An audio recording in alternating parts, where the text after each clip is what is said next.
இயேசு கிறிஸ்துவின் இனிதான நாமத்தினாலே உங்கள் யாவரையும் அன்போடு கூட நான் வாழ்த்துகிறேன்.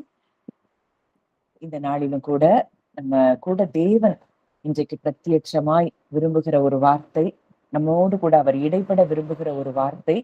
இந்த வார்த்தையின் மூலம் நாம் நிச்சயம் அவருக்குள்ள நம்ம பலப்படுவோம். அவர் நம்மை பலப்படுத்தி, நம்மை ஸ்திரப்படுத்தி, நம்மை நிலைநிறுத்தி, நம் வாழ்க்கையில் அவர் என்ன செய்ய நம்முடைய வாழ்க்கையில சித்த வைத்திருக்கிறாரோ அதை நிச்சயமாக அவர் செய்து முடிப்பார் அப்படிங்கிற அந்த நம்பிக்கையோடு இன்றைக்கும் தேவன் தந்திருக்கிற அந்த வார்த்தையை நம்ம தியானித்து பார்ப்போம். வாசிக்கலாம். எடுத்தவங்க வாசிங்க. சங்கீதம் 27வது அதிகாரம் 13, 14 வசனங்கள். சங்கீதம் 27, 13, 14. ஜீவனுள்ளோர் தேசத்திலே கர்த்தருடைய நன்மையை காண்பேன் என்று விசுவாசியாதிருந்தால் கெட்டு போயிருப்பேன். கர்த்தருக்கு காத்திரு, அவர் உன் இருதயத்தை ஸ்திரப்படுத்துவார். திடமனதாயிருந்து கர்த்தருக்கே காத்திரு. இந்த வார்த்தை, இது எவ்வளவு அருமையான ஒரு வார்த்தை. தாவீது சொல்றாரு, நானும் ஜீவன் உள்ளோர் தேசத்திலே கர்த்தருடைய நன்மையை காண்பேன் என்று விசுவாசியாதிருந்தால் கெட்டு போயிருப்பேன். இந்த வார்த்தையினுடைய அர்த்தத்தை நம்ம இன்னைக்கு ஆழமா நம்ம தியானித்து பார்க்க போகிறோம். கர்த்தர் இந்த வார்த்தையின் மூலம் பிரத்யட்சமாய் நம்மோடு கூட இன்றைக்கு இடைப்பட விரும்புகிறார். நானும் ஜீவனுள்ளோர் தேசத்திலே, அதாவது நம்ம மரித்து பரலோகம் போன பிறகு நமக்கு கிடைக்கிற நன்மைகள் இல்ல, இந்த ஜீவனுள்ளோர் தேசத்திலேயே நான் கர்த்தருடைய நன்மையை காண்பேன் அப்படின்னு நான் விசுவாசிக்கல அப்படின்னா நான் என்ன செய்திருப்பேன்? கெட்டு போயிருப்பேன். இததான் அந்த அந்த வசனம் சொல்லுகிற காரியம். அடுத்த வசனத்தை பார்க்கிறோம். கர்த்தருக்கு காத்திரு, அவர் உன் இருதயத்தை ஸ்திரப்படுத்துவார். திட மனதாயிருந்து கர்த்தருக்கே காத்திரு. இதே வார்த்தை ஆங்கிலத்துல அது ரொம்ப ஒரு டிரான்ஸ்லேஷன்ல ரொம்ப அழகா இருந்தது. Yet I believe with all my heart that I will see again your goodness, Yahweh, in the land of life eternal. Here's what I have learned through it all. Don't give up. Don't be impatient. Be entwined as one with the Lord. Be brave and courageous and never lose hope. Yes, keep on waiting, for he will never disappoint you. இது தமிழ்ல நான் அதை மொழிபெயர்த்து நான் சொல்றேன். என் முழு இருதயத்தோடும் நான் தேவன் பேரில் நம்பிக்கையா இருக்கிறேன். ஜீவனுள்ளோர் தேசத்திலே நான் கர்த்தருடைய நன்மையை கண்டிப்பாக நான் மறுபடியும் காண்பேன்.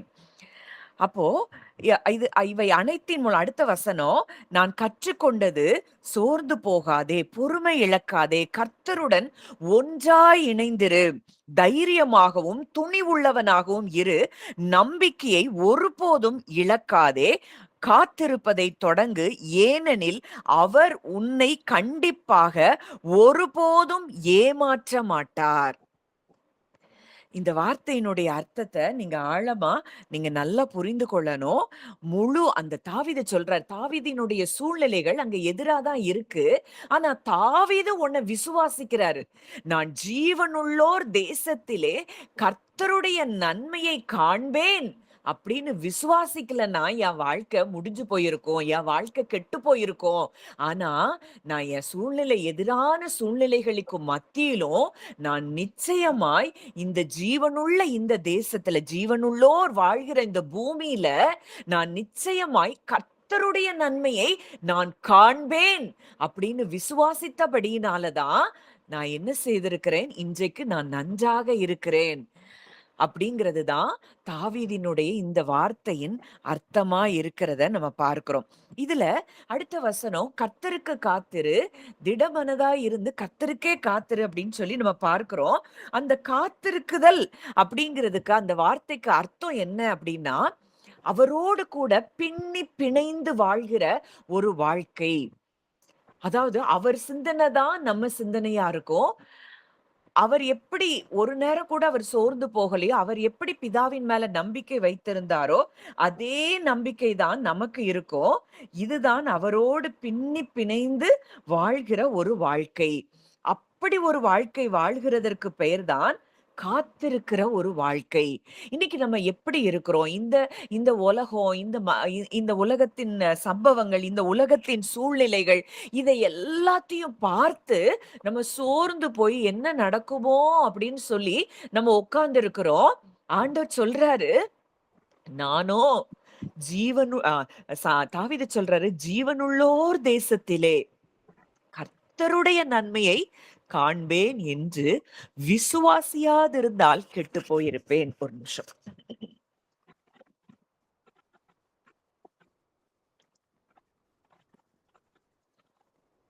அந்த கர்த்தர் நம்ம என்ன செய்ய மாட்டாராம்? ஒரு நாளும் அவர் ஏமாற்ற மாட்டார்.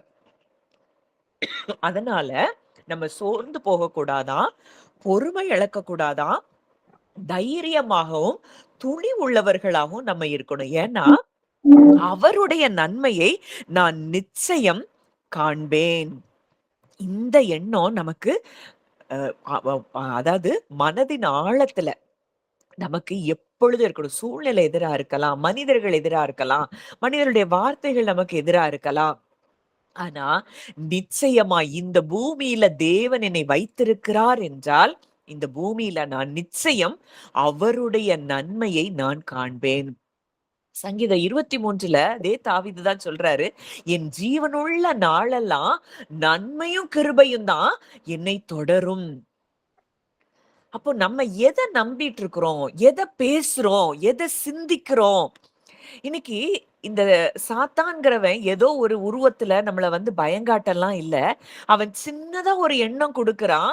உடனே அதையே நம்ம இமேஜினேஷன்ல நம்ம பார்த்து, பார்த்து, பார்த்து பயந்து நமக்கு நன்மை தீமை நடக்குமா? கெடுதல் நடந்துருமா? என்ன ஆகும்? இந்த சூழ்நிலை என்ன ஆகும்? இந்த எதிராய் நமக்கு இருக்கிற இந்த சூழ்நிலைகள்ல நம்ம மூழ்கி போயிருவோமா? இப்படியெல்லாம் நம்ம பல விதத்திலயும் நாமே நம்ம கற்பனையிலேயே கற்பனை பண்ணியே நம்ம பல விஷயங்கள்ல நம்ம பயந்து கொண்டிருக்கிறோம். ஆண்டவர் சொல்றாரு, நீ எனக்கு காத்திரு, நீ என்னோடு உன் மனதை இணைத்துக்கொள். நம்ம மனது இன்னைக்கு யாரோடு கூட இணைக்கப்பட்டிருக்குது? மனது இன்றைக்கு உலகத்தோடு இணைக்கப்பட்டிருக்குதா? இல்ல மனது தேவனோடு பிணைந்து, தேவன் எவ்வளவு வல்லமையுள்ளவர், அவர் எவ்வளவு அன்புள்ளவர், அவர் நமக்காக எதையும் செய்கிறவர் அப்படிங்கிறதுல அவரோடு நம்முடைய மனது பிணைந்திருக்கிறதா? இது இல்ல அப்படின்னா, நிச்சயமா நமக்கு விசுவாசம் இல்லங்கிறது தான் அர்த்தம். விசுவாசம் இல்லாமல் தேவனுக்கு பிரியமா இருப்பது கூடாத காரியம். நமக்கு ஏன் பயம் வருது? நம்ம ஏன் சோர்ந்து போறோம்? இப்படிப்பட்ட ஒரு பெரிய தேவன் நமக்கு இருக்கிறாருங்கிறது நம்ம நம்ம மனதுல நம்ம என்ன செய்ய முடியல? அவரை அறிந்து அவரை விசுவாசிக்க முடியாத காரணத்தினாலதான் நம்ம ஜீவனுள்ளோர் தேசத்துல நன்மையை நம்ம காண்போமா? நடக்குமா? நமக்கு நன்மை நடக்குமா? நம்ம வாழ்க்கையில ஒரு ஒரு ஒரு புது மறுமலர்ச்சி உண்டாகுமா? இப்படியெல்லாம் நம்ம சோர்ந்து போய் கவலைப்பட்டு கலங்கி கொண்டிருக்கிறோம். இன்றைக்கு தாவீது இந்த வாசகத்தின் மூலம் நம்ம கூட அவர் பேசுகிறத நம்ம பார்க்கிறோம். அப்போ இப்போ அவருக்கு என்னதான் இந்த வசனத்தை எழுதும்போது அந்த எழுதுறதுக்கு முன்னாடி அந்த எந்த சூழ்நிலையில எழுதினாரோ தெரியாது. ஆனா அந்த சூழ்நிலையில அவர் ஒரு ஒரு ஒரு பெரிய ஒரு சஃபரிங், ஒரு கஷ்டத்துக்குள்ளதான் இருக்கிறாரு. ஒரு டார்க்னஸ்க்குள்ளதான் அவர் இருக்கிறாரு. அந்த இடம் தேவனுடைய நன்மையை காண்பதற்கு ஏதுவில்லாத ஒரு இடமான ஒரு இருள் சூழ்ந்த சூழ்நிலையாதான் அவருக்கு இருக்குது. ஆனா அவர் சொல்றாரு, அவருடைய அவருடைய பிலீஃப், அவருடைய நம்பிக்கை எப்படி இருக்கு? நான் முழு இருதயத்தோடும் அவரை நம்புகிறேன். எல்லாமே எனக்கு எதிரா இருக்கலாம். என் சூழ்நிலை எதிரா இருக்கலாம். என் வாழ்க்கையில நடக்கிற சம்பவங்கள் எனக்கு எதிரா இருக்கலாம். ஆனால் என் முழு இருதயத்தோடும் நான் அவரை நம்புகிறேன். இது ஏதோ ஒரு தாட் கிடையாது. ஒரு எண்ணம் கிடையாது. ஒரு ஆழமான இருதயத்திலிருந்து வருகிற ஒரு டீப் கன்விக்ஷன். எனக்கு என்ன வேணாலும் நடக்கட்டும். என்ன சூழ்நிலை வேணாலும் எனக்கு எதிரா இருக்கட்டும். ஆனால் என் தேவன் எனக்காக எல்லாவற்றையும் நன்மையாய் முடிய பண்ணுவார் அப்படின்னு அன்றைக்கு தாவீது அதை விசுவாசித்தபடியினாலே அவனுடைய வாழ்க்கை எல்லாமே வெற்றிகரமாய் இருந்ததை நம்ம பார்க்கிறோம். அப்போ இந்த விசுவாசத்துக்கு நிச்சயம் ஒரு ரிவார்டு இருக்கு. நிச்சயம் தாவீது அத்தனை தூரம் சவுல் துரத்தி துரத்தி வேட்டையாடுற சவுல், துரத்தி துரத்தி வேட்டையாடுகிற சவுலுடைய தாவீதினுடைய மகன் அப்சலோம், இவங்க எல்லார் கண்கள்ல இருந்தும் தாவீது சொல்ற மரணத்துக்கும் எனக்கும் ஒரு அடி தூரம் தான். ஆனா கூட என்னை எதுவும் தொட முடியல. காரணம் என்னன்னா, ஜீவனுள்ளோர் தேசத்திலே கர்த்தர் என்னை பாதுகாக்கிறார். நான் கர்த்தருடைய நன்மையை காண்பேன் அப்படின்னு சொல்லி அவர் விசுவாசித்தபடியினால தான் அன்றைக்கு அந்த தேசத்திற்கே அவர் ராஜாவாக மாற முடிந்தது. அதனாலதான் தேவனும் தாவீதை பார்த்து சொல்லுகிறார், இவன் என் இருதயத்திற்கு ஏற்றவன். சூழ்நிலையை பார்க்காதவர்கள், சூழ்நிலையை பார்க்காதபடி தேவனை மாத்திரமே பார்க்கிறவர்கள் அவருடைய இருதயத்திற்கு ஏற்றவர்களாய் இருக்கிறதை நாம் அறிந்து கொள்ள வேண்டும். சூழ்நிலை பார்த்து இது இப்படி இருக்கு, என்னால முடியாது, நான் நினைச்சது நடக்காது, இது இப்படிதான், என் வாழ்க்கை இப்படிதான் ஆகும், இதையே சிந்திச்சிட்டு இருந்தோம்னா நம்ம வாழ்க்கையில நிச்சயம் நன்மையானவைகளை நாம் சுதந்திரிக்க முடியாது. அடுத்த வசனம் நம்ம பார்க்கிறோம், சோர்ந்து போகாதே. அதாவது இது எதை குறிக்குது? பொறுமையையும் சகிப்புத்தன்மையும் குறிக்குது. நம்ம ஒருவேளை நம்மளுடைய காத்திருக்குதல் ஒரு நீண்ட நாட்களா இருக்கலாம். நம்ம இந்த விசுவாசத்தை விட்டே வெளியே வந்துடலாம் போல நமக்கு தோணுகிற சூழ்நிலை கூட வரலாம். ஆனா கூட நம்ம எப்படி இருக்கக்கூடாதாம்? பொறுமையை இழக்க கூடாதாம். காட்ஸ் டைமிங் எப்பவுமே எப்படி இருக்கும்னா பெர்ஃபெக்ட்டா இருக்கும். கர்த்தர் சகலத்தையும் அதின் காலத்திலே நேர்த்தியாய் செய்திருக்கிறார். அதின் காலத்துல அவர் நேர்த்தியாய் செய்கிற தேவன். இப்போ நமக்கு இந்த பொறுமையை நம்ம இழந்துட்டோம் அப்படின்னா, நம்மையே ஏடாகூடமா எதையாவது ஒண்ணு செய்வோம். அது பல வேளைகள்ல தவறான சூழ்நிலைகள்ல போய் நம்ம சிக்கிக் கொள்றதுக்கு அது ஏதுவா இருக்கும். தேவன் காத்திருக்கிறதற்கு சொன்னாருன்னா நம்ம பொறுமையோட காத்திருக்கணும். ஆபிரகாமுக்கு சொல்றாரு, நான் உனக்கு சந்ததிய தருவேன்னு சொல்றாரு. ஆனா சாராளுக்கு பொறுமை இல்ல. சாராளுடைய வார்த்தையை கேட்டு ஆபிரகாமும் அங்க ஆகார அடிமை பெண்ணை திருமணம் முடித்து அது நிமித்தம் எவ்வளவு பெரிய பிரச்சனைகள் அங்கே நடக்கிறதுங்கிறத நம்ம பார்க்கிறோம். அப்ப வாக்குத்தத்தத்தை நிறைவேற்றுகிறதற்கு நம்முடைய உதவி அவருக்கு தேவையில்லை. அவர் சகலத்தையும் அதின் காலத்தில் நேர்த்தியாய் செய்திருக்கிறார்னா நம்ம அமைதியா பொறுமையா, அப்பா நீங்க எனக்கு செய்வீங்க, நான் உங்களை நம்பி இருக்கிறேன். இந்த டீப் கன்விக்ஷன் எப்போ நம்ம இருதயத்துக்கு வருதோ அப்போ நம்ம எல்லாவற்றையும் நாம் சுதந்திரித்து கொள்ள முடியும். இதுக்காக தான் நம்ம இரவும் பகலும் அவருடைய வார்த்தையை மட்டும்தான் நம்ம தியானிக்கணும்னு சொல்லி நம்ம பார்க்கிறோம். யோசுவா 1:8 பார்க்கிறோம். இரவும் பகலும் ஆண்டவர் சொல்றாரு யோசுவாட்ட, அந்த நியாயப்பிரமாண புஸ்தகத்தில் எழுதி இருக்கிறவைகளை நீ தியானித்துக் கொண்டே இருப்பாயாக, அப்பொழுது உன் வழியை வாய்க்க பண்ணுவாய், அப்பொழுது புத்திமானாயும் நடந்து கொள்ளுவாய். நம்ம வழி வாய்க்கணும், நம்ம புத்திமானாய் நடக்கணும் அப்படின்னா இரவும் பகலும் அவருடைய வார்த்தையை மாத்திரம் தியானிக்கிறவர்களுடைய வாழ்க்கை நிச்சயம் அது வெற்றியா இருக்கும். தாவீது அப்படிதான் இரவும் பகலும் அவருடைய பிரமாணங்கள்ல தான் அவர் பிரியமா இருக்கிறாராம். என் காலுக்கு தீபம், என் பாதைக்கு வெளிச்சம்னு சொல்றாரு அவருடைய வார்த்தைய. அவருடைய பிரமாணங்களை கற்றுக்கொள்றதுல அவ்வளோ அவருக்கு ஒரு வாஞ்சை, ஆர்வம்.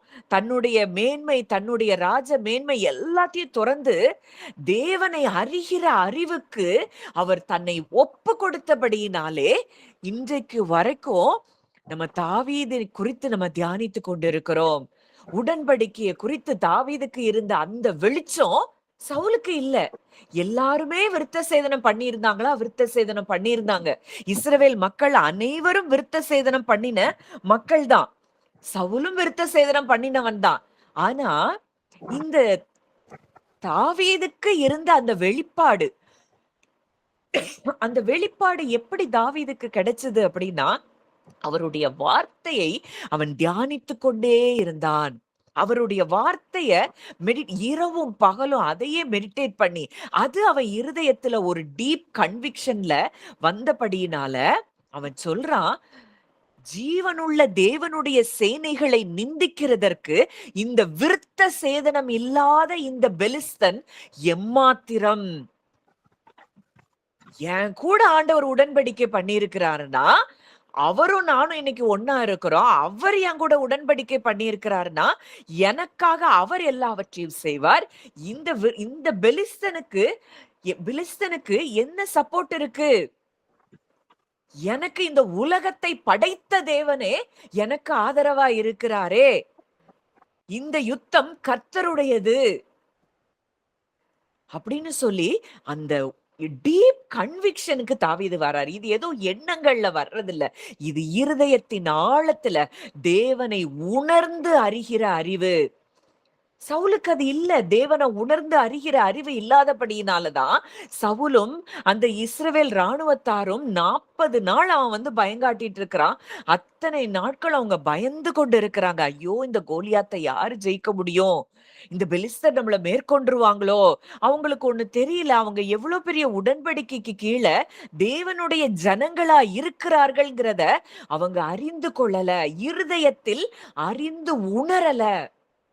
எப்போ தேவனை குறித்து நம்ம அறிந்து உணரலையோ, ஃபீல் பண்ணலையோ, அந்த இடம் எல்லாமே டார்க்னஸ் தான். நம்ம எப்ப உணர்வுகள்ல அவரை ஃபீல் பண்ண ஆரம்பிக்கிறோமோ, அப்போ நம்முடைய வாழ்க்கையின் எல்லா பகுதிகளிலும் நாம் நிச்சயம் வெற்றி பெற முடியும். இந்த ஃபீல் பண்ண முடியாத இந்த பகுதிகள்ல தான் பிசாசு பலவிதமான நெகட்டிவ் தாட்ஸ நமக்கு கொண்டு போடுவான். அப்போ வசனம் சொல்லுது, நீங்கள் அமர்ந்திருந்து நானே தேவன் என்று அறிந்து கொள்ளுங்கள். ஜாதிகளுக்குள்ளே உயர்ந்திருப்பேன், பூமியிலே உயர்ந்திருப்பேன். சேனைகளின் கர்த்தர் நம்மோடு இருக்கிறார். யாக்கோபின் தேவன் நமக்கு உயர்ந்த அடைக்கலமானவர். அப்போ அவர் சொல்றாரு, நீ அமைதலா இருந்து நானே தேவன் என்று நீ அறிந்து கொள். இதுதான் தியானம். இந்த அமர்ந்திருக்கிற நேரம் தான் இது தியானம் பண்ணுகிற நேரம். இந்த தியானத்தை நம்ம செய்யலன்னா நம்ம இருதயம் எப்பொழுதுமே ஒரு படபடப்புக்குள்ள, ஒரு ரெஸ்ட்லெஸ்ல தான் நம்ம இருதயம் இருக்கும். இப்படிப்பட்ட இருதயம் நிச்சயமா எதை நம்ப முடியாது? ஜீவனுள்ள ஒரு தேசத்துல நன்மையை காண்பேன் என்று விசுவாசிக்கவே முடியாது. அது கர்த்தருக்காக காத்திருக்கவும் முடியாது. ஏன்னா கர்த்தரோடு பின்னி பிணைஞ்சு அவரோடு உறவுல ஐக்கியப்பட்டு இருந்தாதான் இந்த விசுவாசமே நமக்கு வரும். இன்னைக்கு அவரு கூட நமக்கு உறவு இல்லை அப்படின்னா நம்ம நிச்சயம் இந்த நெகட்டிவ் எமோஷன்ஸ், நெகட்டிவ் தாட்ஸ் நம்மள டோட்டலா அது என்ன செஞ்சிரும்? மூழ்கடிச்சிரும். இன்னைக்கு அவர் அவ்வளோ பெரிய தேவன். அதாவது நீங்க வேதத்துல முதல் பக்கத்துல இருந்து கடைசி பக்கம் வரைக்கும் பார்த்தா அவர் அற்புதங்களால் நிறையப்பட்ட ஒரு புஸ்தகமாய்தான் வேதம் இருக்கிறது. ஆனா நம்ம இன்னைக்கு அவரை எவ்வளவு சாதாரணமா பார்க்கிறோம். எவ்வளவு பெரிய தேவன் நம்முடைய தேவன் என்பதை நாம் அறிந்து உணர்வதற்கு நாம் அமர்ந்திருக்க வேண்டியது அவசியம். தினம் தோறும் கொஞ்ச நேரம், ஃபர்ஸ்ட் ஒரு 5 மினிட்ஸ், ஒரு 10 மினிட்ஸ் இந்த மெடிடேஷனை இன்னைக்கு கொஞ்சம் நம்ம இந்த மெடிடேஷன் நிச்சயமா நம்ம எல்லாரும் செய்யணுங்கிறது தான் இப்ப ஆவியானவர் என் உள்ளத்துல உணர்த்துகிற ஒரு காரியம். இந்த மெடிடேஷன் பண்ண பண்ண பண்ண பண்ண பண்ண நம்ம இருதயம் டோட்டலா ஒரு ஒரு ரெஸ்டுக்குள்ள வரும். இந்த ரெஸ்டுக்குள்ள வந்துட்டோம்னா உலகத்துல நம்ம எதையும் நம்ம சாதிக்க முடியும், நம்ம ஜெயிக்க முடியும். இன்னைக்கு உலகத்தார்கள் மெடிடேஷன் பண்றோம்னு சொல்லி என்னெல்லாமோ பண்ணிட்டு இருக்கிறாங்க. ஆனா இதை தேவனே நமக்கு கற்றுக் கொடுத்திருக்கிறார். தியானம் பண்ணுங்க, அமர்ந்துருங்க, ஆத்துமா கூட நீங்க பேசுங்க, ஆத்துமாவுக்கு என்ன வார்த்தைய சொல்லணுமோ அதை சொல்லி கொடுங்க அப்படின்னு வேதத்துல நம்ம பல பகுதிகளில் நம்ம கற்றுக்கொள்ள பார்க்கிறோம். ஆனா இத நம்ம பிராக்டிஸ் பண்றது இல்ல. அப்போ இன்னைக்கு நம்ம இத பிராக்டிஸ் பண்ண பண்ண பண்ண பண்ண ஒவ்வொரு நாளும் இண்டிவிஜுவலா ஒரு மைல்டா ஒரு மியூசிக் போட்டுட்டு, அப்பா நான் உங்க சமூகத்துக்கு வந்திருக்கிறேன் அப்படின்னு அமர்ந்திருந்து நீங்க அவரு கூட பேசுறதும் அவர் உங்க கூட பேசுற அந்த இளைப்பாறுதல்ல நீங்க வரும்போது நிச்சயமாய் உங்க இருதயம் விசுவாசிக்கிற இருதயமாய் அது மாறும். நீங்க விசுவாசிக்க ஆரம்பிக்கும் பொழுதே உங்க வாழ்க்கையில நன்மைகள் உங்களை பின்தொடர ஆரம்பிக்கும். நன்மைகள் பின்தொடருது அப்படின்னா ஒன்றிலும் உங்களுக்கு குறைவு இருக்காது. எந்த பகுதியிலயும் வாழ்க்கையில குறைவு என்பது உங்க வாழ்க்கையில நீங்க பார்க்கவே முடியாது. சிங்கக்குட்டிகள் தாழ்ச்சி அடைந்து பட்டினியா இருக்கும். கர்த்தரை தேடுகிறவர்களுக்கோ ஒரு நன்மையும் குறைவு படாது. அப்போ ஒரு நன்மை கூட குறைவுபடாதபடி நம்மை வழி நடத்துகிற ஒரு நல்ல தகப்பன் நமக்கு இருக்கிறார். அந்த தகப்பனை நம்ம பெரிதாய் பார்க்கிறதற்கு தான் நம்ம என்ன செய்யணும்? மெடிடேட் பண்ணணும். இந்த தாவீது அததான் பார்க்கிறாரு. தேவனை சூழ்நிலைகளுக்கு மத்தியிலும் தேவனை அவர் பெரிதாய் பார்க்க பார்க்க பார்க்க பார்க்க அவர் வாழ்க்கையே நன்மைகளால் நிரம்பி இருக்கிறதை நம்ம பார்க்கிறோம். அப்ப இன்றைக்கும் தேவன் இந்த வார்த்தையின் மூலம் நீங்க இந்த வசனத்தை நீங்களும் ஆழமா தியானித்து பாருங்க. நன்மையை நான் நிச்சயம் காண்பேன் அப்படின்னு நீங்க விசுவாசிக்கணும்னா அதுக்கு முதல்ல நம்ம அமர்ந்திருக்கணும், காத்திருக்கணும். அவர் சமூகத்துல காத்திருக்க வேண்டியது அது ரொம்ப அவசியமா இருக்கு. அடுத்ததா தைரியமா இருக்கணும். இந்த விசுவாசம் அப்படின்னா அது என்னன்னா அது பாசிவ் கிடையாது, அது ஆக்டிவ். இந்த விசுவாசம் என்ன செய்யும்? நம்மள அந்த நம்பிக்கை இழக்க பண்ணாது. நம்பிக்கைய ஒரு நாளும் நம்ம இழக்காதபடி நிச்சயம் இதை தேவன் செய்வார்ங்கிற ஒரு ஒரு ஃபுல் அஷ்யூரன்ஸ். விசுவாசம் என்பது நம்பப்படுகிறவைகளின் உறுதி, காணப்படாதவைகளின் நிச்சயம். ஏன்னா அவர் நம்மை ஒருபோதும் நம்மள டிசப்பாயிண்ட் பண்ண மாட்டாராம். நம்மை அவர் ஏமாற்ற மாட்டாராம். இன்னைக்கு உலகத்துல இருக்கிற மனிதர்கள் இதை செய்றேன் அதை செய்றேன்னு சொல்லி அவங்க எத்தனையோ வாக்குத்தத்தங்களை கொடுப்பாங்க. ஆனா அந்த வாக்குத்தத்தங்களை அவங்க நிறைவேற்றுவாங்களான்னா பல பல பேர் நிறைவேற்றதில்ல. சிலர் உண்மையா நமக்கு சொன்னதை செய்வாங்க. ஆனா நம்முடைய தேவன், நாம் ஆராதிக்கிற நம்முடைய நல்ல தகப்பன் நம்மை ஒரு நாளும் அவர் ஏமாற்ற மாட்டார், நம்மள டிசப்பாயிண்ட் பண்ண மாட்டார். இன்னைக்கு நம்ம பிள்ளைங்க நம்மள்ட்ட ஏதோ கேக்குறாங்க, நம்மளால அன்னைக்கு ஒரு நாள் வாங்கி கொடுக்க முடியல அப்படின்னா நம்ம பிள்ளைங்க அந்த டிசப்பாயின்மெண்ட்டுக்குள்ள போவாங்க. நம்மளே நிறைய சூழ்நிலைகள்ல நம்ம பார்த்திருக்கிறோம். ஆனா நம் தேவன் அப்படிப்பட்டவர் அல்ல. அவர் ஒரு நாளும் நம்மள டிசப்பாயிண்ட் பண்றதுக்கு அவர் விடவே மாட்டார். நம்மளை ஏமாற்ற அவர் விட மாட்டார். நம்முடைய காத்திருக்குதல் ஒரு நாளும் அது வீணாய் போகாது. நிச்சயம் அவர் உண்மையுள்ளவர். நம்முடைய வாக்குத்தத்தங்களை நிறைவேற்றுகிறதற்கு அவர் உண்மையுள்ளவராய் இருக்கிறார். அதனாலதான் ஏசாயால நம்ம பார்க்கிறோம், கர்த்தருக்கு காத்திருக்கிறவர்களோ புது பலன் அடைந்து. இந்த காத்திருக்குதல் அவருடைய சமூகத்துல அமர்ந்திருக்குதல். இந்த அமர்ந்திருக்கிற be still and know that I am God, இப்படி அவர் சமூகத்துல அமர்ந்திருக்கிற தியானிக்கிற மனிதர்கள் புது பலனை பெற்றுக்கொள்ளுகிறார்கள். இப்படிப்பட்டவங்க கழுகுகளை போல செட்டைகளை அடித்து உயர எழும்புவார்களாம். ஓடினாலும் இளைப்படைய மாட்டாங்க, நடந்தாலும் சோர்ந்து போக மாட்டாங்க. யாரு? கர்த்தருக்கு காத்திருக்கிறவர்கள். அவருடைய சமூகத்துல அவருடைய சமூகத்துல தியானித்து அவருடைய சமூகத்துல அமர்ந்திருக்கிறவர்கள் கழுகுகளை போல செட்டைகளை அடித்து உயர எழும்புவார்களாம். புது பலனை அவர்கள் பெற்றுக்கொள்வார்களாம். அப்போ எவ்வளவு தூரம் நம்ம அமர்ந்திருக்க வேண்டியது, நம்ம அவர் சமூகத்துல காத்திருக்க வேண்டியது அவசியமா இருக்கு. இப்போ இயேசு கிறிஸ்துவை பார்க்கிறோம். அவர் பகலெல்லாம் ஊழியம் செய்தா கூட இரவெல்லாம் தனிமையாய் பிதாவோடு கூட அவர் உறவாடி கொண்டிருந்ததை நாம் பார்க்கிறோம். இரவெல்லாம் அவர் தனிமையில பிதா கூட இருக்கிறார்னா அவர் எவ்வளவு தூரத்துக்கு அவர் தியானித்து அவர் பார்த்திருப்பார். அவர் அமர்ந்திருந்தபடியினாலதான் வெளியரங்கமா அவர் நைட்டெல்லாம் அவர் கூட இருக்கிறாரு. பகல்ல வெளியரங்கமான அற்புதங்கள் அவர் மூலமாய் நடந்து கொண்டே இருக்குது. அவருடைய சமாதானத்தை யாரும் எடுக்க முடியல. அவருடைய சந்தோஷத்தை யாரும் எடுக்க முடியல. சூழ்நிலைகள் எல்லாம் எதிரானப்ப கூட கிறிஸ்துவினுடைய சமாதானத்தை யாரும் எடுக்க முடியல அப்படின்னா, அவர் இந்த பூமியில மனுஷ சாயலாகத்தான் வந்தார்.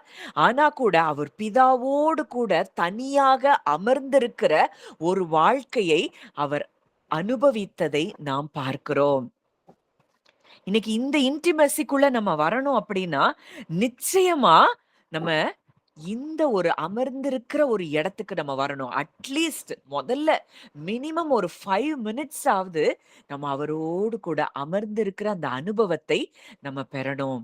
இந்த மெடிடேஷன் பண்ண பண்ண பண்ண பண்ண உங்க இருதயம் அந்த படபடப்புல இருந்து முதல்ல நீங்க ரிலீஃப் ஆவீங்க. இது இப்படி ஆயிருமா? அது அப்படி ஆயிருமா? இது என்ன நடக்கும்? அது என்ன நடக்கும்? இப்படி ஒரு அந்த ஸ்ட்ரெஸ்ஃபுல் கண்டிஷன்ஸ்ல இருந்து நீங்க முதல்ல ரிலீஃப் ஆவீங்க. அடுத்து நிச்சயமாய் நீங்க எழும்புவீங்க, பறப்பீங்க. உங்களுக்கு சோர்வு இருக்காது, உங்களுக்கு இளைப்பு இருக்காது. இப்படிப்பட்ட ஒரு இடத்திற்கு தான் தேவன் நம்மை கொண்டு வர அவர் விரும்புகிறார். அப்போ நம்ம பார்க்கிறோம், இந்த கழுகு அதாவது உயர பறக்கும்போது அது செட்டைகள அடிச்சுட்டே இருக்காது. அது பாட்டுக்கு அதுக்கு செட்டைகள விரிச்சு உயரமா பறந்துட்டே இருக்கும். எஃபர்ட்லெஸ்ஸா பறக்கும். அதே போல தான் நம்ம பலத்துல நம்ம நம்ம ரெக்கைய அடிச்சு பறக்க வேண்டிய ஒரு சூழ்நிலை நமக்கு வராது. கர்த்தருக்கு காத்திருக்கிறவர்கள் அப்படியே ரிலாக்ஸ்டா நம்ம என்ன செய்வோமா? அப்படியே உயர பறக்கிற அனுபவங்களுக்குள்ள நம்மை தேவன் அவர் கொண்டு வருவாராம். அதாவது பிரச்சனைகளை தாண்டி நம்ம பறக்கிற அனுபவத்துக்கு நம்ம வருவோம். பிரச்சனைகள் நமக்கு எதிரா இருக்கிற சேலஞ்சஸ் இதை எல்லாத்தையும் தாண்டி நம்ம உயரமா நம்ம பலத்துல இல்ல, அவர் பலத்துல அந்த பிரச்சனைகளை சூழ்நிலைகளையும் தாண்டி நம்ம பறக்கிற அனுபவத்தை நாம் பெற்றுக்கொள்வோம். நம்ம எஃபர்ட் போட்டுட்டே இருந்தோம்னா நம்ம எக்ஸாஸ்ட் ஆயிருவோம். நம்ம சோர்ந்து போயிருவோம். இது நம்ம எஃபர்ட் இல்ல. அவருக்கு காத்திருக்கும் போது எஃபர்ட்லெஸ்ஸா பிரச்சனைகள், சூழ்நிலைகள் இது எல்லாத்தையும் நம்ம ஏதோ நம்ம மேல உயரமா பறக்கும்போது இந்த பிரச்சனை எல்லாமே அது எப்படி தெரியும்? சின்னதா தெரியும். அது ஒரு ஒரு சின்ன ஒரு தூசி மாரி தான் இருக்கும். அப்படிதான் நம்ம பிரச்சனைகள பார்ப்போம். சேலஞ்சஸ பார்ப்போம். அப்போ அவருக்கு காத்திருக்கும்போது நம்ம கழுகுகளைப் போல உயர எழும்புவோம். பிரச்சனைகள பார்க்காதபடி. உயர எழும்பும்போது நம்ம நம்ம கீழ அந்த பிரச்சனைகளே பார்க்க மாட்டோம். எவ்வளோ பெரிய தேவன் என் கூட இருக்கிறாரு. அவர் எனக்காக யாவையும் செய்து முடிப்பார்.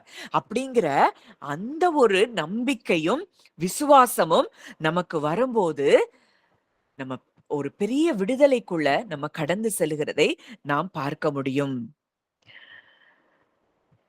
அப்போ நம்ம ஓடுகிறதற்கு நம்ம வாழ்க்கையில நம்ம நம்ம ஓட்டத்தை ஓடுகிறதற்கு நம்ம ஜேர்னி பண்றதுக்கு நமக்கு தேவை அவருக்கு காத்திருக்கிற ஒரு காத்திருக்குதல். அப்போ ஜீவனுள்ளோர் தேசத்தில் கர்த்தருடைய நன்மையை காண்பேன் என்று விசுவாசியாதிருந்தால் கெட்டு போயிருப்பேன்னு சொன்னவரு இன்னொரு வசனத்தை நம்ம பார்க்கிறோம். சங்கீதம் 16:5-6ல கர்த்தர் என் சுதந்திரமும் என் பாத்திரத்தின் பங்குமாயிருக்கிறார். அங்க இன்னொரு வசனம் பார்க்கிறோம். உம்மை நோக்கி கூப்பிடுகிறேன், நீரே என் அடைக்கலமும் ஜீவனுள்ளோர் தேசத்திலே என் பங்குமாயிருக்கிறீர் என்றேன். இங்க தாவீது சொல்றாரு, நீரே என் அடைக்கலம், ஜீவனுள்ளோர் தேசத்திலே என் பங்குமாயிருக்கிறீர். முதல்ல அங்க தாவீது சொல்றாரு, ஜீவனுள்ளோர் தேசத்திலே கர்த்தருடைய நன்மையை காண்பேன் என்று விசுவாசியாதிருந்தால் கெட்டு போயிருப்பேன். இங்க ஜீவனுள்ளோர் தேசத்துல கர்த்தரே எனக்கு பங்காயிருக்கிறார். அவரே எனக்கு பங்கு. அவர்தான் எனக்கு பார்ட்னரா இருக்கிறாரு. இன்னைக்கு நான் இல்ல, அவர்தான் எனக்கு ஆக்டிவ் பார்ட்னரா, தேவனே எனக்கு பார்ட்னரா இருக்கிறாரு. எனக்கு அடைக்கலமாய் அவர் இருக்கிறார். அப்போ இவர் எனக்கு பார்ட்னரா இருக்கிறார்னா என் வாழ்க்கையில என்ன குறைவு இருக்க முடியும்? என் வாழ்க்கையில எல்லாமே நிறைவாகத்தான் இருக்க முடியுங்கிற நம்பிக்கை தாவீதுக்கு அங்க இருக்கிறத நம்ம பார்க்கிறோம். இப்ப சங்கீதம் 16:5-6 வாசிக்கலாம். சங்கீதம் 16:5-6. கர்த்தர் என் சுதந்திரமும் என் பாத்திரத்தின் பங்குமானவர். என் சுதந்திரத்தை தேவரீர் காப்பாற்றுகிறீர். நேர்த்தியான இடங்களில் எனக்கு பங்கு கிடைத்தது. ஆம், சிறப்பான சுதந்திரம் எனக்கு உண்டு. இங்க மறுபடியும் தாவீது சொல்றாரு, கர்த்தரை தன் பங்காக பார்க்கிறார். தான் கூட இருக்கிற ஒரு பார்ட்னரா பார்க்கிறார். இது ஏதோ அவர் எண்ணத்துல இல்ல. அவர் இருதயத்துல தேவனும் நானும் ஒண்ணா இருக்கிறோம். அவர் எனக்கு பங்கா இருக்கிறார். அவரே எனக்கு சுதந்திரமா இருக்கிறார். என் பாத்திரத்தின் பங்கா இருக்கிறார். என் சுதந்திரத்தை தேவரீர் காப்பாற்றுகிறீர். நேர்த்தியான இடங்களில் எனக்கு பங்கு கிடைத்தது. சிறப்பான சுதந்திரம் எனக்கு உண்டு. இன்னைக்கு முதல்ல நம்ம பார்த்தோம், ஜீவனுள்ளோர் தேசத்துல நன்மையை காண்பேன்னு தாவீது சொன்னவரு, இங்க பார்க்கிறோம் ஜீவனுள்ளோர் தேசத்துல கர்த்தரே எனக்கு பங்கா இருக்கிறான்னு சொன்னவரு இந்த வசனத்துல சொல்றாரு, கர்த்தர் என் சுதந்திரமும் என் பாத்திரத்தின் பங்குமானவர். அப்போ இந்த இந்த காரியத்தை குறிச்சு நம்ம பார்க்கும்போது ஒரு சம்பவம், அவர் யாருக்கு பங்கா இருக்கிறார்னா, பழைய ஏற்பாட்டுல லேவி கோத்திரத்துக்கு அங்க ஒரு காரியத்தை சொல்றாரு. உம்மை நோக்கி கூப்பிடுகிறேன், நீரே என் அடைக்கலமும் ஜீவனுள்ளோர் தேசத்திலே என் பங்குமாயிருக்கிறீர் என்றேன். எண்ணாகமம் 18:20. நோக்கி, அவர்களுடைய தேசத்தில் நீ ஒன்றையும் சுதந்திரித்துக் கொள்ள வேண்டாம். அவர்கள் நடுவே உனக்கு பங்கு உண்டாயிருக்கவும் வேண்டாம். இஸ்ரவேல் புத்திரர் நடுவில் நானே உன் பங்கும் உன் சுதந்திரமுமாயிருக்கிறேன். இங்க லேவி, அதாவது மத்த கோத்திரங்கள் எல்லாருக்கும் அங்க அந்த கானான் தேசத்தை சுதந்திரித்த பிறகு பங்கு கொடுக்கப்படுது. அங்க அவங்களுக்கு பங்கு கொடுக்கறாங்க. ஆனா இந்த லேவி கோத்திரத்துக்கு மாத்திரம் ஆண்டவர் சொல்றாரு, நீ உனக்கு இஸ்ரவேல் புத்திரர் நடுவுல அங்க உனக்கு பங்கு உண்டாயிருக்க வேண்டாம். நானே உன் சுதந்திரமும் உன் பங்கும் உன் சுதந்திரமுமாய் இருக்கிறேன். இத மறுபடியும் பின்னாடி உபாகமத்துல நீங்க வாசித்து பார்த்திருக்கிறீங்கன்னா, மறுபடியும் இந்த வார்த்தை தேவன் சொல்லுகிறத பார்ப்போம். ஆசாரிய ஊழியம் செய்கிறவர்களுக்கு அவர் சொல்றாரு, நானே உனக்கு பங்கும் உன் சுதந்திரமுமாய் இருக்கிறேன். இன்னைக்கு புது உடன்படிக்கையின் கீழே நம்ம எல்லாரும் ராஜாக்களாய், ஆசாரியர்களாய், பரிசுத்தமான ராஜரீகமான ஆசாரிய கூட்டமாய் நம்ம இருக்கிறோம்னா, இன்னைக்கு ஒண்ணு நம்ம நல்லா அறிஞ்சிருக்கிறோம். இன்னைக்கு அவரே நமக்கு சுதந்திரமாய் நமக்கு பங்கா இருக்கிறார்னா, நம்ம வாழ்க்கையில எந்த இடத்துல நமக்கு குறைவு இருக்கும்? அவர் நமக்கு பார்ட்னரா இருக்கிறார்னா, நம்ம வாழ்க்கையில என்னென்ன காரியத்துல நம்ம குறைவுபட்டிருக்கிறோங்கிறது அவருக்கு தெரியும். அது எல்லாத்தையும் அவர் நிறைவாக்கி கொண்டே இருப்பார். நம்ம ஜெபிக்கணுங்கிறது கூட அவசியம் இல்ல.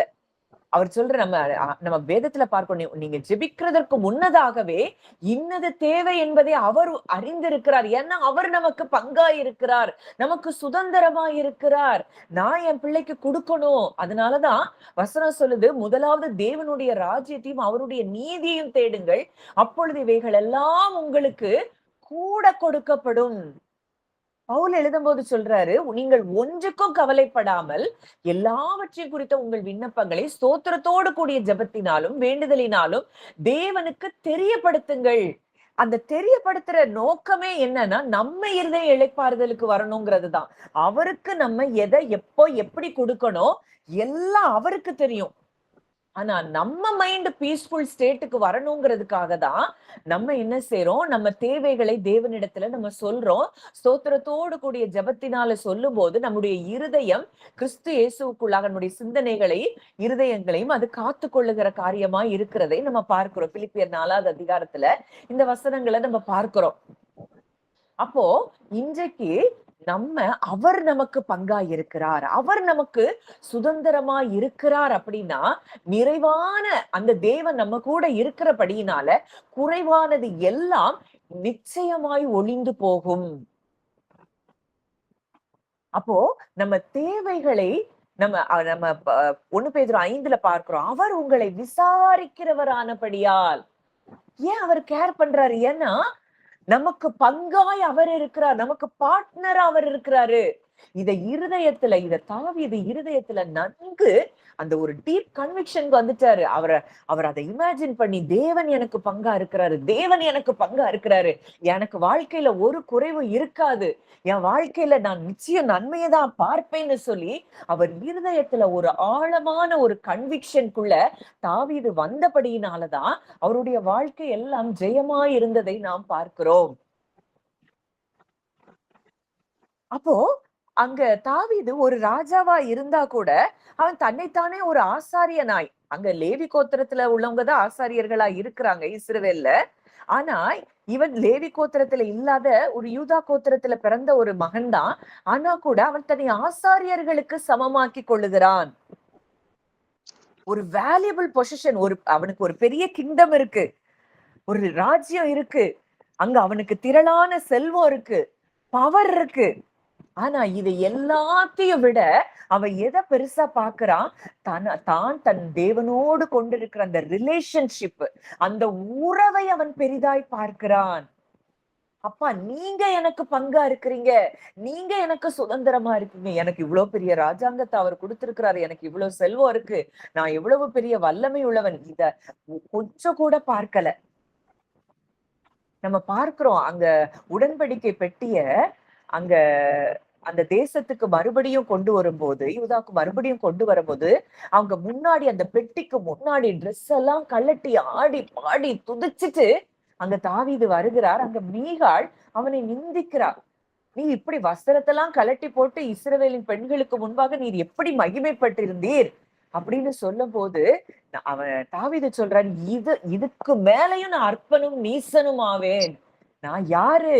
நான் எங்க இருந்த? என்னை எங்க கொண்டு வந்திருக்கிறாரு என் தேவன் அப்படின்னு சொல்லி அவன் அவன் ராஜாவா இருக்கிறதையும் அவன் பெருசா பார்க்கல, அவனுக்கு இருக்கிற செல்வத்தையும் அவன் பெருசா பார்க்கல, அவனுக்கு இருக்கிற வல்லமை, அவனுக்கு இருக்கிற மேன்மை எதுவுமே பெருசல. அப்பா, நீங்க எனக்கு சுதந்திரமா இருக்கிறீங்க, நீங்க எனக்கு பங்கா இருக்கிறீங்க, அதனால நேர்த்தியான இடங்கள்ல தான் எனக்கு பங்கு கிடைக்கும். பங்கு கிடைத்தது. அந்த அந்த பங்கு அப்படிங்கிறதுக்கு அந்த நம்ம வாழ்க்கையில நமக்கு கிடைக்கக்கூடிய நமக்கு எதிர்காலத்துல நம்ம டெஸ்டினி எப்படி இருக்கும், ஃபியூச்சர் எப்படி இருக்கும், நம்ம அனுபவிக்க போகிற வாழ்க்கை எப்படி இருக்கும், அந்த அந்த அந்த பாத்திரம் அது எப்படிதான் இருக்கும்? நிச்சயம் அது ஆசீர்வாதமாகத்தான் இருக்கும். அவர் என் பாத்திரத்தின் பங்குமா இருக்கும்போது என் வாழ்க்கை நிச்சயம் அது ஆசீர்வாதமாகத்தான் இருக்கும். என் சுதந்திரத்தை தேவரீர் காப்பாற்றுகிறீர். அது இங்கிலீஷ்ல எப்படி இருக்குன்னா, காட் மெயின்டைன்ஸ் மை லாட். இந்த லாட் அப்படின்னா என்ன அர்த்தம்? நம்ம இந்த லாட் போடுவாங்க, நம்ம எல்லாருமே சீட்டு எழுதி போட்டு எடுப்போம். இது ஏதாவது நம்ம ஒண்ணு செய்யணும், அதாவது ஒரு டெசிஷன் எடுக்கணும்னா அந்த காலத்துல எல்லாம் சீட்டு எடுத்து போட்டு எடுக்கிறாங்க. ஓட்டு யாரையா ஒருத்தரை செலக்ட் பண்ணணும்னா சீட்டு போட்டு அதை எடுப்பாங்க. அதே போல அந்த காலத்துல அந்த லேண்ட் பொசஷன், அந்த அந்த நிலங்களை சுதந்திரிக்கிறதுக்கு யார் யாருக்கு என்னென்ன அப்படிங்கிறதுக்கு லாட் போடுறாங்க. அப்போ இங்க சொல்றாரு, என் சுதந்திரத்தை தேவரீர் காப்பாற்றுகிறீர்.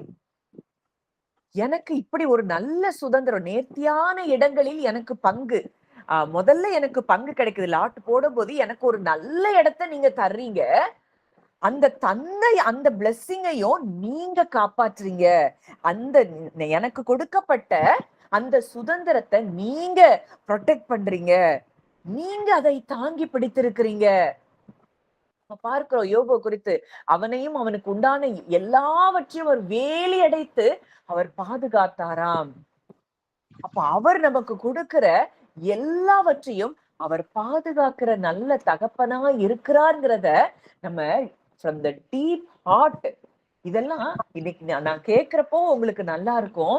ஆனா மறுபடியும் உலகத்துல ஒரு சூழ்நிலைக்கு போகும்போது மறுபடியும் பழைய நிலைமைக்கு நம்ம போவோம். ஆனா இதே இடத்துல நம்ம இருதயத்தை காத்து கொள்ளணும்னா அதற்கு தியானம் மிக அவசியம். மெடிடேஷன் இல்லை அப்படின்னா நிச்சயமாய் நம்ம இருதயம் எப்பவுமே ரெஸ்ட்ல இருக்காது. அப்போ நேர்த்தியான இடங்கள்ல தான் அவர் நமக்கு பங்கு கொடுக்கிறார். ஏன்னா அவரே நமக்கு பங்காக இருக்கிறார். அவர் நமக்கு பங்காக இருக்கிறார். நம்ம சுதந்திரத்தையும் அவரே காப்பாற்றுகிறார். நமக்கு என்னென்னலாம் பிளெஸிங்ஸ் அவர்கிட்ட இருந்து நமக்கு கிடைக்குதோ, பங்கு கிடைக்குதோ, அந்த சுதந்திரம் கிடைக்குதோ, அந்த சுதந்திரத்தையும் அந்த பங்கையும் அவர் காப்பாற்றுகிறார். நமக்கு உண்டான எல்லாவற்றையும் நமக்கு கொடுக்க என்னென்னலாம் நமக்கு சுதந்திரமாய் தேவன் இந்த பூமியில கொடுத்திருக்கிறாரோ அத்தனையையும் அவர் காப்பாற்றுகிறாராம். இதெல்லாம் தாவீதின் இருதயத்துல இருந்த ஒரு ஆழமான ஒரு அஷூரன்ஸ். அப்போ இந்த இடத்துக்கு தேவன் நம்முடைய இருதயத்தை இன்றைக்கு அவர் கொண்டு வர விரும்புகிறார். நம்ம இருதயம் அவரை பங்கா பார்க்கணும். நம்ம இருதயம் எப்பொழுதுமே அவரை பெரிதாய் பார்க்க பார்க்க பார்க்க நம்ம சூழ்நிலைகள் மாறுவது நிச்சயம்.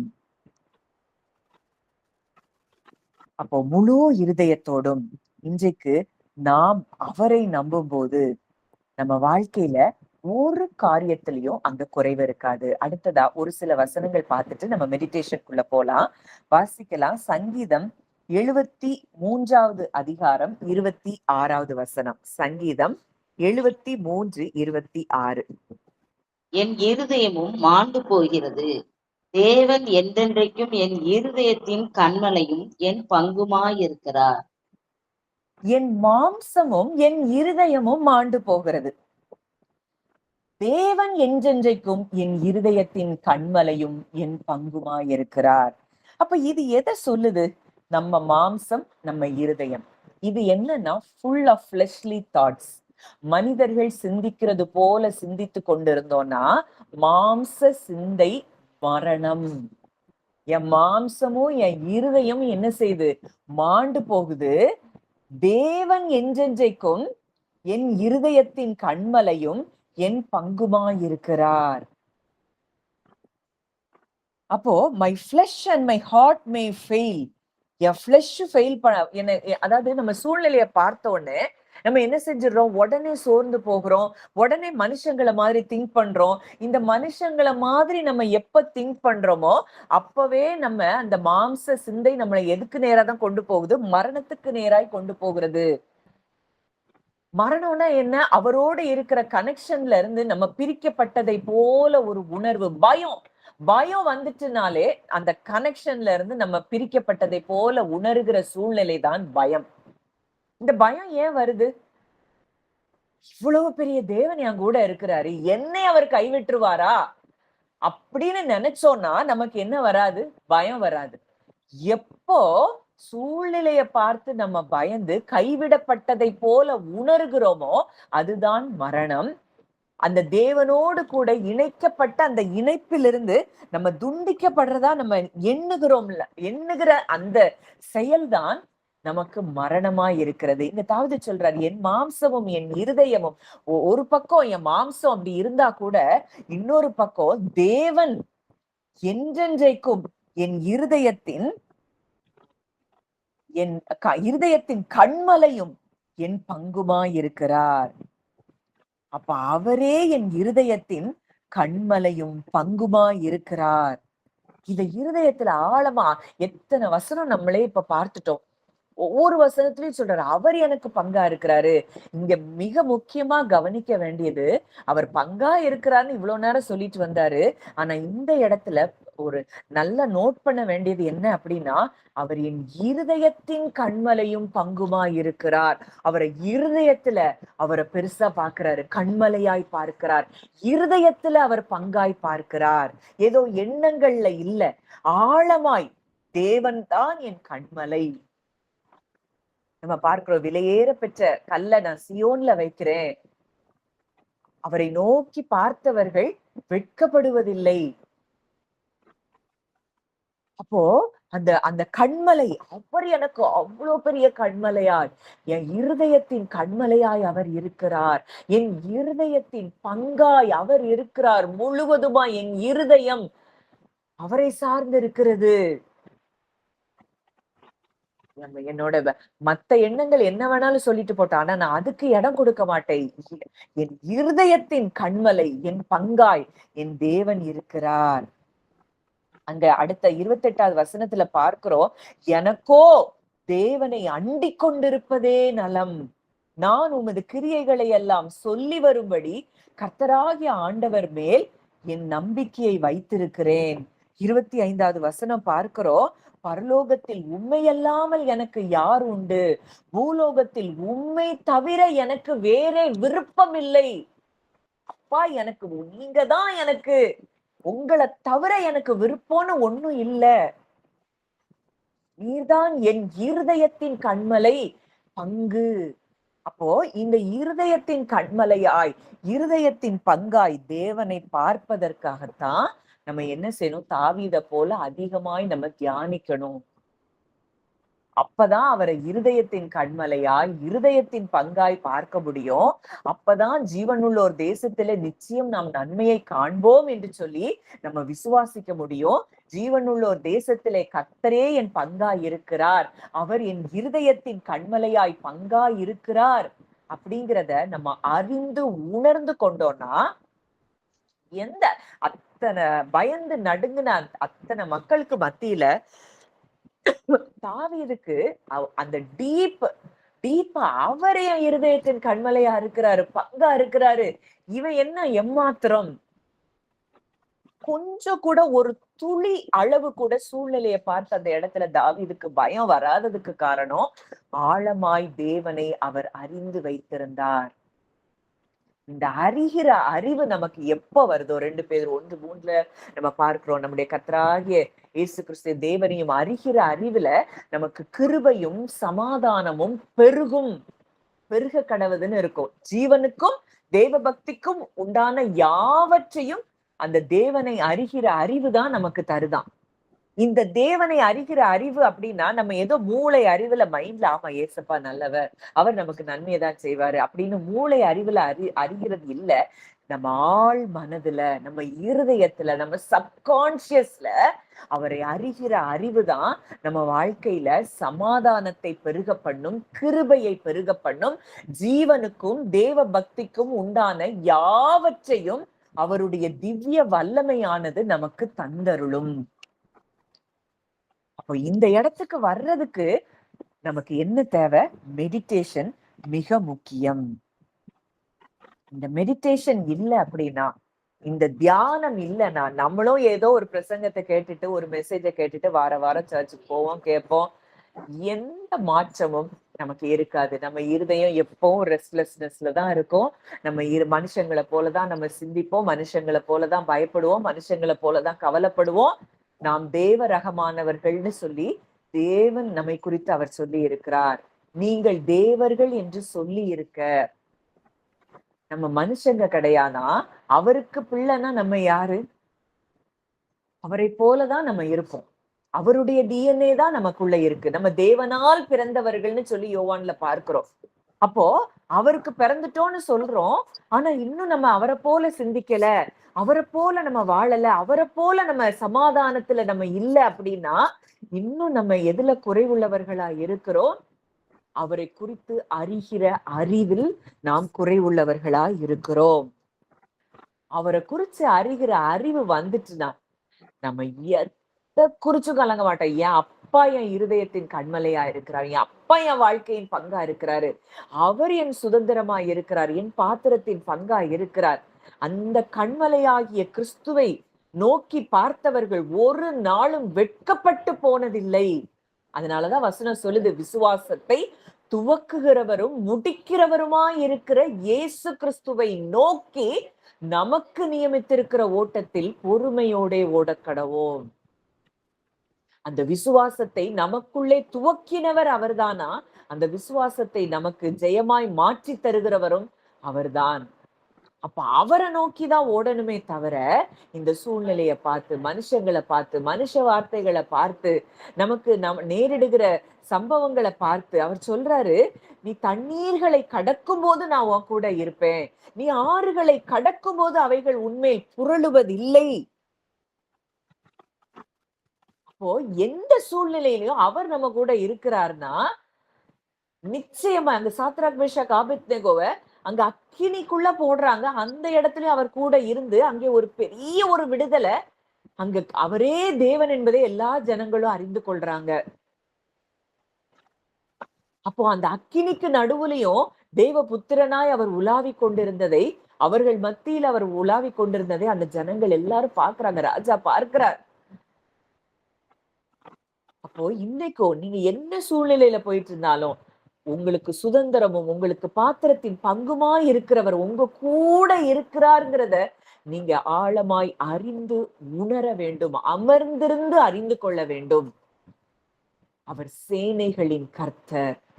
இந்த சேனைகளின் கர்த்தர் நம்ம கூட இருக்கிறார்னா, நமக்கு எதிராய் என்ன காரியங்கள் வந்தாலும் எல்லாவற்றையும் நம்ம மேற்கொண்டு அதை தவிடுபொடி ஆக்கி விட்டு நம்ம பார்க்கிறோம். ஏசாயா 41 நீ மலைகளை மிதித்து குன்றுகளை பதருக்கு ஒப்பாக்கி விடுவாய்.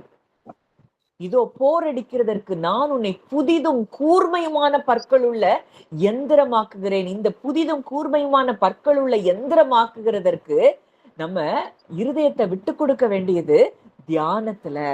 அப்ப நம்ம வழிய வாய்க்க பண்ணுவோம். நம்ம புத்திமானாய் நடந்து கொள்ளுவோமா? என் மகனே, என் வார்த்தைகளை கவனி. நீதிமொழிகள்ல நம்ம பார்க்கிறோம். அவைகளு அதற்கு உன் செவியை சாய். இந்த வசனத்தை வாசிப்போமா? ஒரு நிமிஷம்.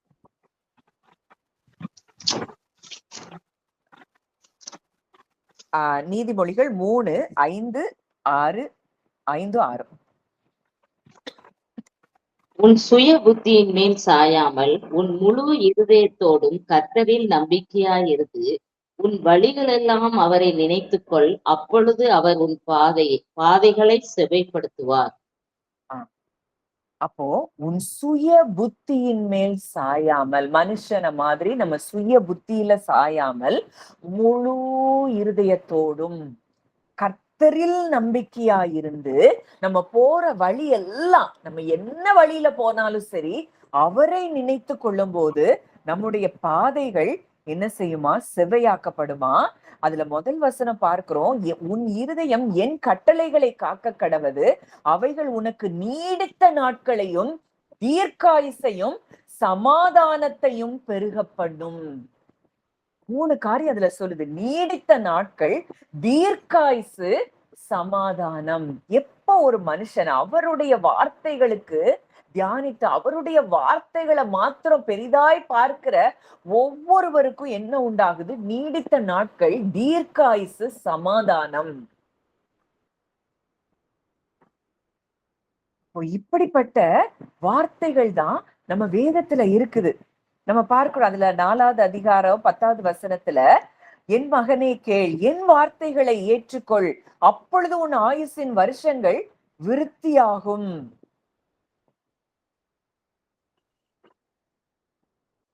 அந்த அதுல அம்மா 4வது அதிகாரம் 20வது வசனத்துல இருந்து வாசிங்களேன்.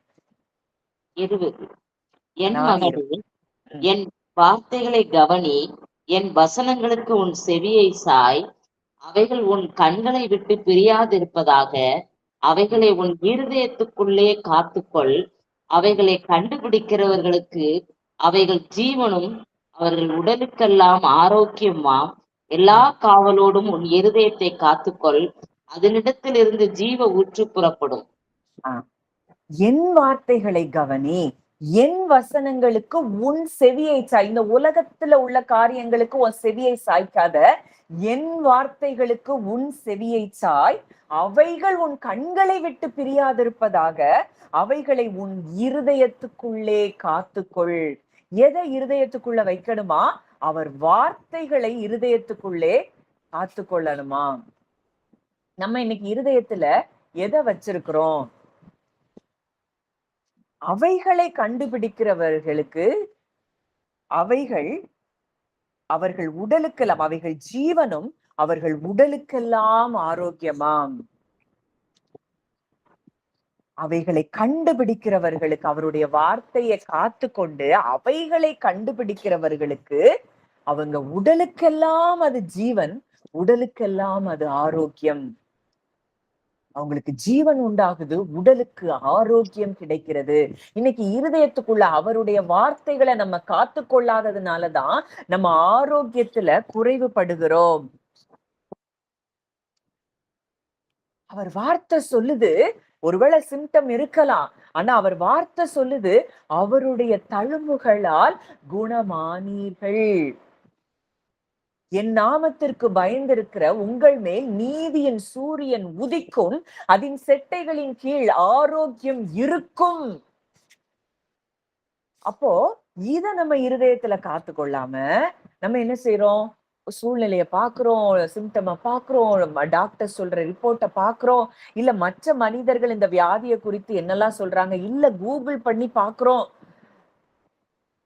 எல்லாத்தையும் பார்த்துட்டு எல்லாத்தையும் இருதயத்துக்குள்ள வச்சுட்டோம் அப்படின்னா அவருடைய வார்த்தைகள் அங்கே பலனற்று போகிறது.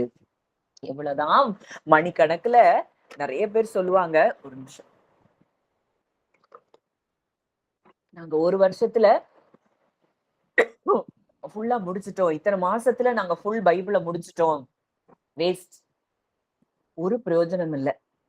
எப்போ நம்ம இருதயத்துல அவருடைய வார்த்தையை காத்து கொள்ளாத வரைக்கும் நம்முடைய வாழ்க்கையில அது பலன் தராது. நம்ம இருதயத்துல சுய புத்தியில நம்ம சாய்ந்து இருதயத்துல அவருடைய வார்த்தையை காத்து கொள்ளலைன்னா நம்மளும் சாதாரண மனிதர்களை போலதான் இருப்போம். நம்ம வாழ்க்கை சாதாரண மனிதர்களை போலதான் இருக்கும். எல்லாத்தையும் அக்செப்ட் பண்ணுவோம். இது இப்படியா, இப்படி ஒரு வழி வந்தா இப்படியா, அது அப்படி வந்துருமா, இது இப்படி வந்துருமா, இந்த கிளைமேட்னா இப்படி, இதுனா அப்படி, இப்படி நம்ம எல்லாத்தையும் ஏற்றுக்கொண்டு வாழ ஆரம்பிக்கும் போது நம் வாழ்க்கையில் ஒரு நாளும் நம்ம சுகத்தை அனுபவிக்க முடியாது. அதனாலதான் இந்த வசனம் தெளிவா சொல்லுது, நம்ம அவர் வார்த்தையை இருதயத்துக்குள்ளே காத்துக்கொள்ளணும். இருதயத்துக்குள்ள எப்படி காத்துக்கொள்ள முடியும்? மெடிடேஷன். இந்த மெடிடேஷன் இல்லைன்னா நம்ம இருதயத்துல இந்த வார்த்தைகளை காத்துக்கொள்ள முடியாது.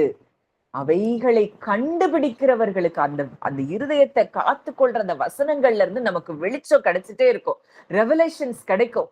அந்த ரெவலேஷன் கிடைக்க கிடைக்க கிடைக்க அது நமக்கு ஜீவன், உடலுக்கெல்லாம் ஆரோக்கியம். அதனால எல்லா காவலோடும் உன் இருதயத்தை காத்துக்கொள். இருதயத்துல தேவையில்லாத காரியங்கள் உள்ள நுழைய ஒரு நாளும் நாம் அனுமதிக்க கூடாது. எல்லாத்தையும் விட்டுட்டு ஏன் நடக்கல, ஏன் நிறைவேறல, ஆண்டவர் செய்யலையே, இது ஏன் இப்படி நடந்துச்சு, இது ஏன் இந்த விஷயத்துல நான் ஏன் தோற்று போறேன் அப்படின்னு நம்ம கேட்டுட்டே இருந்தோம்னா ஒண்ணு நல்லா அறிஞ்சுக்கணும், நம்ம இன்னும் அவருடைய வார்த்தைய நம்ம இருதயத்துல இதை செய்யல, காத்து கொள்ளல. அவருடைய வார்த்தையை எவ்வளவு தூரம் நம்ம இருதயத்துல காத்து கொள்ள ஆரம்பிக்கிறோமோ நம்ம நம்ம ஜீவனை பெறுவோம், நம்ம உடலுக்கெல்லாம் ஆரோக்கியத்தை பெறுவோம், நம்ம வழி வாய்க்கும், நம்ம புத்திமானாய் நடந்து கொள்வோம். அப்பொழுது நம்முடைய பாதைகள் செவ்வையாகும், கரடு முரடானவைகள் சமமாகும், எல்லாம் நடக்கும். இந்த இடத்துக்கு நம்ம ஹார்ட்டை இன்னைக்கு ஒப்பு கொடுக்கும்படியா நம்ம ஜெபிக்கலாம்.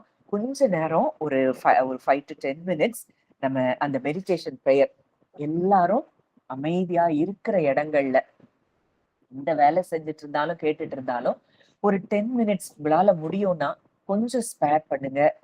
அமைதியா அவர் சமூகத்துல நல்ல ரிலாக்ஸ்டா நீங்க அமர்ந்து நான் சொல்லுகிற வார்த்தைகளை அப்படியே நீங்க ஃபாலோ பண்ணுங்க. முதலாவது நம்ம நம்ம நம்ம உன்னை நல்லா அறிந்து கொள்ளணும். நம்ம மூச்சை நம்ம ஒரு காரியம் நம்ம உடல்ல நம்ம வாலண்டரியாவும் இன்வாலண்டரியா நம்ம கட்டுப்படுத்தவும் முடியும். இன்வாலண்டரியா அதாவது நம்மளே அறியாமலும் நம்ம செய்கிற ஒரு காரியம் என்னன்னா நம்ம மூச்சு விடுறது. நம்ம கான்சியஸ்ல நம்ம மூச்சை நம்ம இன்ஹேல் பண்ணி எக்ஸேல் பண்ண முடியும். நம்ம கான்சியஸ் இல்லாமலே நம்ம மூச்சு விட்டுட்டே தான் இருக்கோம். ஆனா இதை எதுக்கு நம்ம செய்யறோம்? இந்த மூச்சு விடுறதுல நம்ம கான்சென்ட்ரேஷன் வரும்போது நம்ம அவருடைய சுவாசத்தை நம்ம உள் வாங்குகிறத நம்ம உணரணும். வசனம் சொல்லுது, கர்த்தர் மலைகள் எருசலேமை சுற்றிலும் இருக்கிறது போல இது முதல் கர்த்தர் என்றென்றைக்கும் தம்முடைய ஜனத்தை சுற்றிலும் இருக்கிறார். நான் அதை சுற்றிலும் அக்கினி மதிலா இருக்கிறேன். நான் உனக்கு கேடகமும் உனக்கு மகா பெரிய பலனுமா இருக்கிறேன். அப்போ இன்றைக்கு தேவன் நம்மை சுற்றிலும் இருக்கிறார்.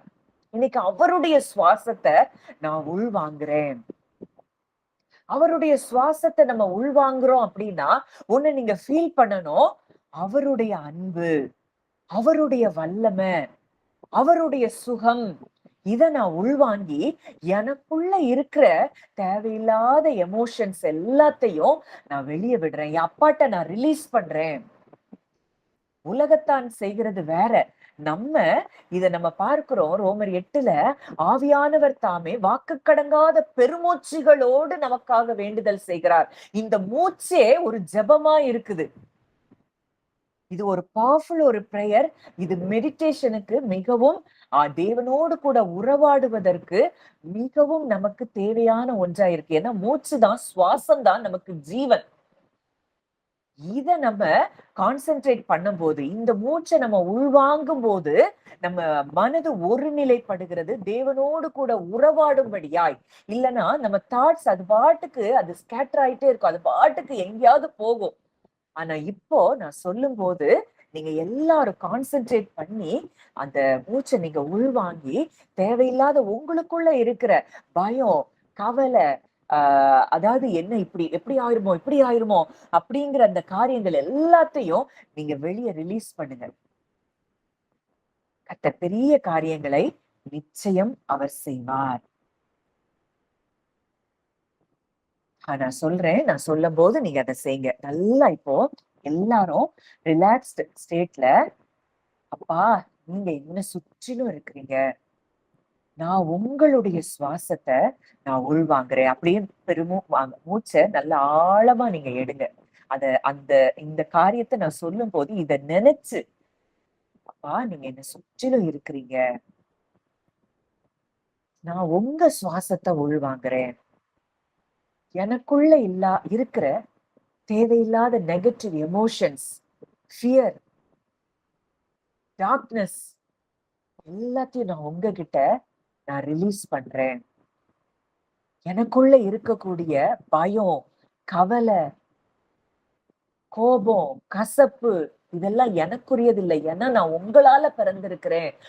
நான் உங்க சுவாசத்தை உள்வாங்குறேன்னா இதெல்லாம் எனக்குள்ள இருக்க முடியாது. அதெல்லாம் அந்த நெகட்டிவ் எமோஷன்ஸ அப்படியே ரிலீஸ் பண்றேன்னு மூச்சை வெளியே விடும்போது நீங்க இத நினைச்சு ரிலீஸ் பண்ணுங்க.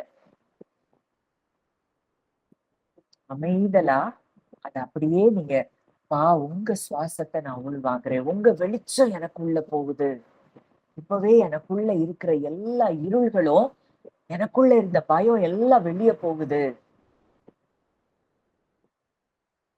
எனக்குள்ள இருந்த கவலை எல்லாத்தையும் நான் உங்கள்கிட்ட ரிலீஸ் பண்றேன். ஏன்னா நீங்க என் பாத்திரத்தின் பங்கா இருக்கிறீங்க. நான் உங்கள்கிட்ட கொடுக்கிறேன்ப்பா.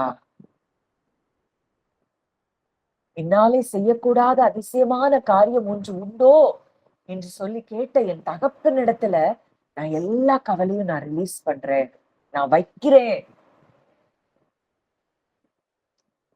அப்படியே ஒரு 3-4 தடவை உங்க மூச்சு அப்படியே ஆழமா உள்வாங்கி நீங்க அதை ரிலீஸ் பண்ணவே உங்க இருதயம் அப்படியே லகுவாகிறத நீங்க ஃபீல் பண்ண முடியும்.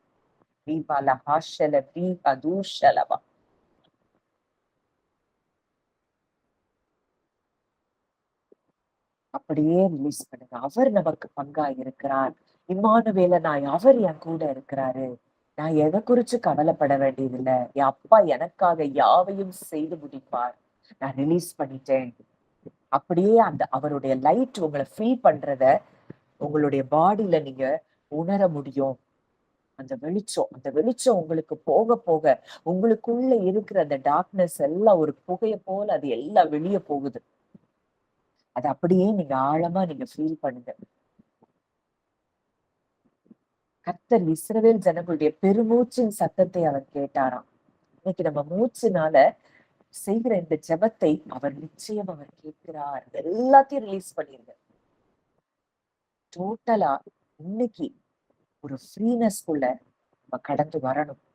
இல்லைன்னா விதைக்கப்படுகிற இந்த வார்த்தைகள் நமக்கு பலன் தர முடியாது. அப்பா நன்றியோடு உண்மை நாங்கள் துதிக்கிறோம், ஸ்தோத்தரிக்கிறோம். அப்பா ஒவ்வொருவரும் அப்பா அவங்க எல்லாத்தையும் இன்னைக்கு ரிலீஸ் பண்றாங்கப்பா.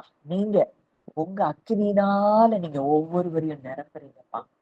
உங்க வெளிச்சம் அப்படியே ஒரு ஃபிளட் மாதிரி எங்களை ஃபீல் பண்றதை நாங்க ஃபீல் பண்றோம்ப்பா. ஏன்னா நீங்க எங்களை சுற்றிலும் இருக்கிறீங்க, எங்களுக்குள்ள நீங்க இருக்கிறீங்கப்பா. முழுவதுமாய் வெளிச்சமாய் நாங்கள் மாறுகிறோம் அப்பா. நீ நான் அல்ல, கிறிஸ்துவே என்னில் ஜீவிக்கிறார் இடத்துக்கு நாங்க வந்துட்டோம்ப்பா. இது ஒவ்வொரு நாளும் இன்னும் நாங்க இந்த தியானத்துல வளர எங்களுக்கு உதவி செய்யும்.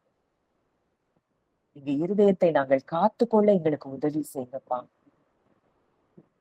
ஜீவனுள்ளோர் தேசத்துல அப்பா உங்க மூலமா நாங்க நிச்சயம் நன்மையை காண்போம் என்று சொல்லி நாங்க அறிக்கை எடுக்கிறோம் அப்பா. எங்க வாழ்க்கையில தோல்வி கிடையாது, எங்க வாழ்க்கையில வெட்கம் கிடையாது, எங்க வாழ்க்கையில எங்களுக்கு அப்பா எங்களையும் எங்களுக்கு உண்டான எல்லாவற்றையும் நீர் காப்பாற்றுகிற தேவனாய் இருக்கிறீரப்பா. எங்கள் சுதந்திரத்தை தேவரீர் காப்பாற்றுகிறீரப்பா. எங்களுக்கு நேர்த்தியான இடங்களில் எங்களுக்கு பங்கு கொடுக்கிறீரப்பா. நன்றி செலுத்துகிறோம். நீரே எங்களுக்கு பங்கா இருக்கிறீரப்பா. நன்றி. இந்த உலகத்துல வேற யாரும் எங்களுக்கு பங்கு கிடையாது, நீரே எங்களுக்கு பங்கு. இதயத்தின் ஆழத்துல இருந்து இன்றைக்கு நாங்க அத அப்பா அந்த டீப் கன்விக்ஷன்ல நாங்க எங்க இருதயத்துல இந்த வார்த்தைகளை நாங்க விதைக்கிறோம்ப்பா. ஆத்துமாவுக்கு இதை நாங்க சொல்றோம். நன்றி அப்பா, நன்றி தகப்பனே. வந்த ஒவ்வொருவரும் மனதார நான் பிளஸ் பண்றேன். இன்னைக்கு இந்த விடுதலையை பெற்றிருக்கிறாங்க, இதை தொடர்ந்து செய்ய ஒவ்வொருவருக்கும் நீங்க கிருபை தாங்கப்பா. எங்களுக்கு நீரே பங்கா இருக்குது, எங்களுக்கு நாங்க நிச்சயம் நன்மையை காண்போம் என்று சொல்லி நாங்க டிக்ளேர் பண்றோம். மற்ற பெரிய காரியங்களை இன்றைக்கு எங்க வாழ்க்கையில நீர் செய்தபடியினால் நன்றி செலுத்துகிறோம். உடைய கரங்களிலே எங்களை தாழ்த்தி ஒப்புக் கொடுக்கிறோம். கர்த்தர் ஆசீர்வதித்து வழிநடத்தும் இயேசுவின் மூலம் கேட்கிறோம் ஜீவனுள்ள நல்ல பிதாவே. ஆமென். தேங்க்யூ.